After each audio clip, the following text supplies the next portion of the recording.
high-profile arrest for President Rodrigo Duterte's highest-profile political opponent. Karangalan ko po na ako'y makulong dahil sa mga pinaglalaban ko po. Pagdasal niyo lang po ako. Senator Leila de Lima remains in police custody on drug trafficking charges from her time as Justice Secretary. If found guilty, she faces a potential life sentence. She has been a vocal thorn in the president's side, investigating Duterte's involvement in alleged death squads in Davao City when he was mayor, and initiating the inquiry into the national war on drugs which began when Duterte became president.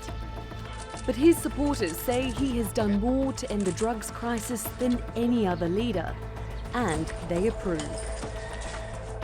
His trust rating sits at 83%. Since the war on drugs began in July last year, more than 7,000 people have died, including 2,555 in police operations. But last month, the president pulled police off that job because he said the force was rotten to the core. Reports suggest he's now considering putting them back to work because there's been a rise in drug sales. And that goes against his promise to the Filipino people. My campaign against drug will not stop until the end of my term. That will be 6 years from now, until the last pusher and the last drug lord are... But what price is Filipino society willing to pay to clean up the streets? Natalie Pohonen, The Newsmakers.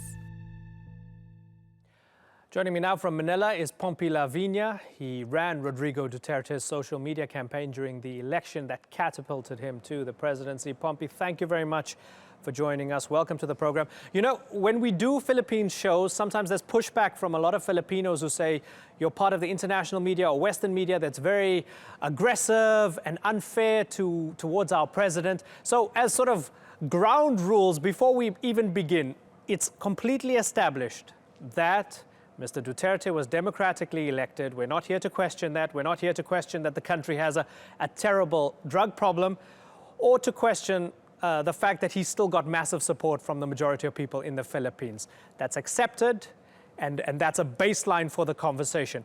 But we want to question some of the policies, and this includes the treatment of Senator Leila de Lima right now. Is her arrest fair?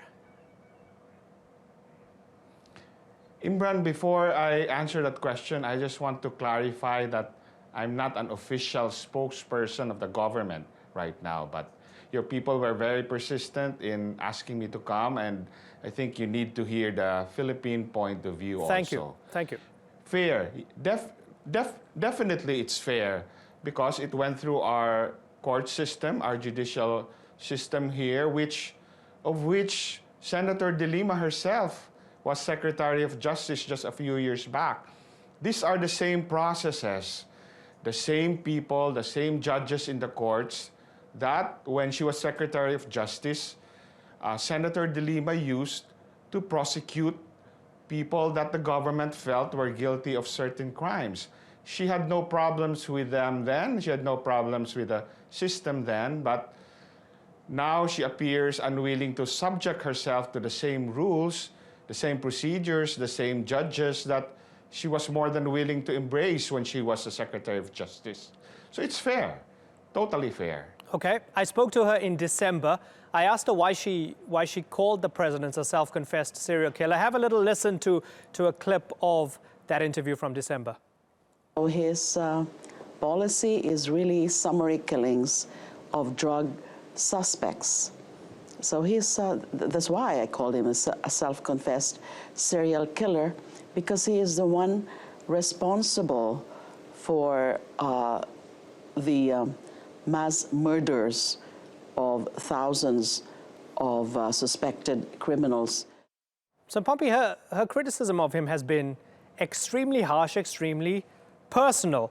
And don't you think a lot of people would find it convenient that the most outspoken critic of President Duterte, who is a senator, who's a former justice minister, who was on the Senate commission on human rights who wants to impeach him now suddenly is arrested on drug trafficking charges. It sounds very personal, not only for her, but personal for him. That's why people think it's politically motivated.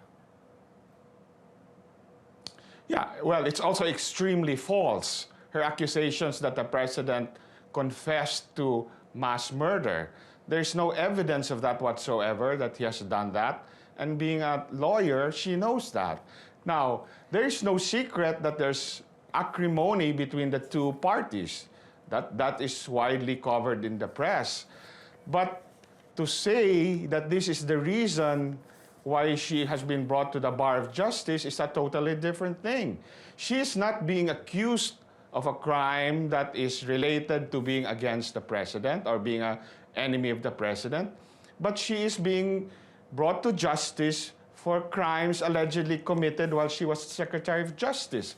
And these crimes basically include cuddling drug dealers in the National Penitentiary and receiving bribes from them. It went through the process. The prosecutor's office found that there was enough evidence to bring it to the judge, and the judge found that there's enough evidence to issue a warrant for her.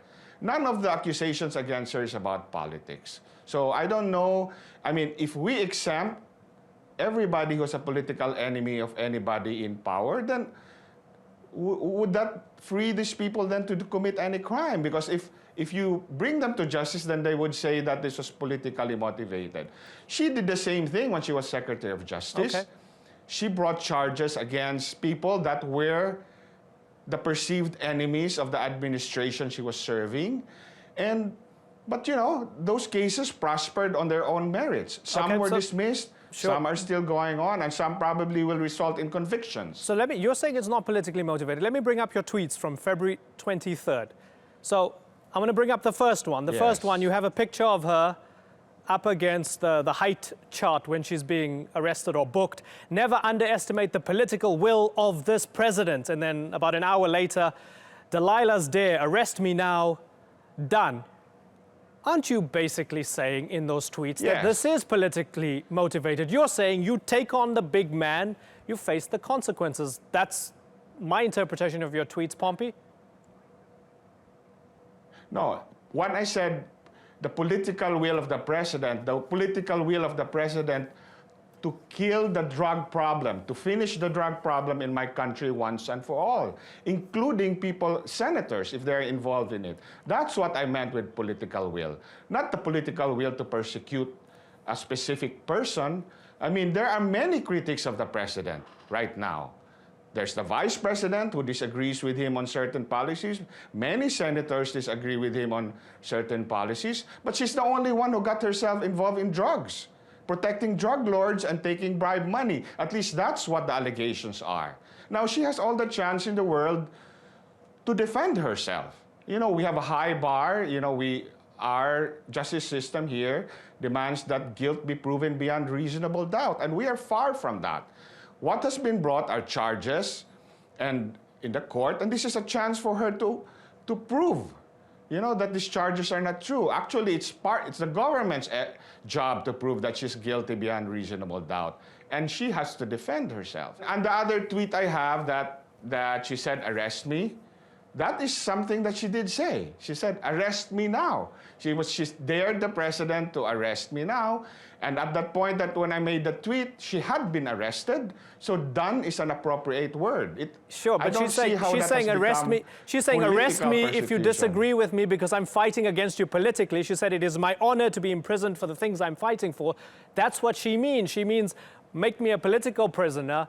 She doesn't mean, hey, I'm guilty of drug trafficking, does she?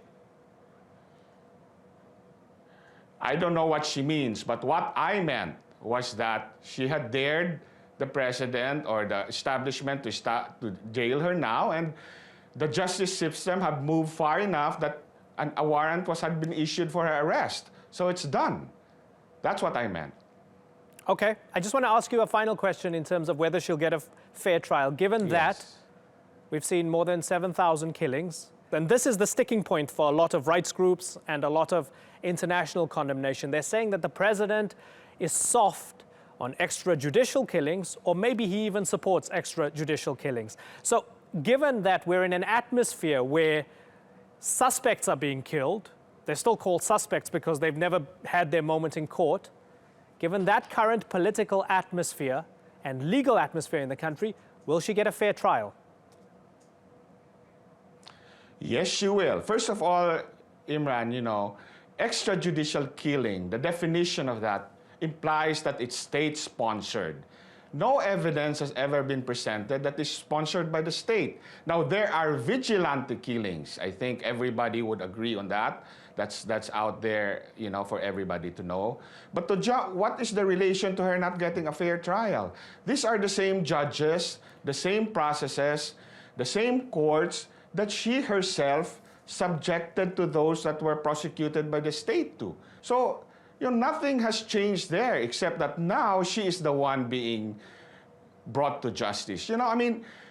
Senator De Lima and her supporters have to understand that we have a democracy and everybody is equal. It doesn't mean that they're exempt. If you think you can bring somebody else to justice, to these courts, these processes, then you yourself should welcome the opportunity to defend yourself under the same circumstances. So, yes, she will get a fair trial. Okay, Pompey Lavinia, it's always a pleasure having you on the program. We thank you once again. Bye-bye.